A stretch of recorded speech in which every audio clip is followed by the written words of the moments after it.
Welcome back to my garden. I just realized that I have some green beans that need to be harvested, so I'm gonna show you how to do it. Usually I just take it and I grab right here and I pull and it comes off. I like them to be about this big. I don't like them to be much bigger. Some people wait till the beans are really swollen. I usually try to get them real small and tender. These are obviously too small. They just started out, but kind of between. So this one is kind of iffy. I'm gonna harvest it anyway. And they do blend in with the leaves, so you just have to look really good, because some of them, you're like, ooh, I looked at everything, and then you'll pull a leaf back and there's like a giant one that you haven't harvested yet.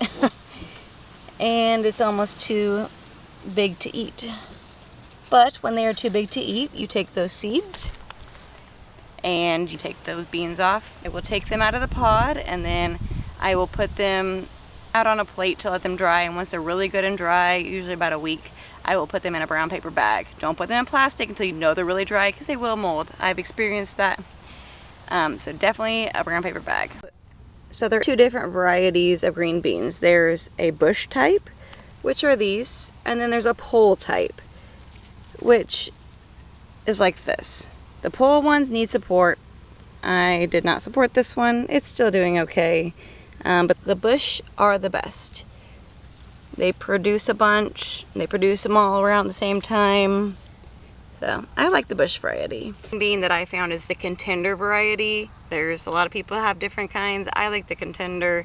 They do really good for me. They produce a lot of green beans. I still have not figured out how many plants that I actually need to grow to make an abundance, but I usually try 5 or 10.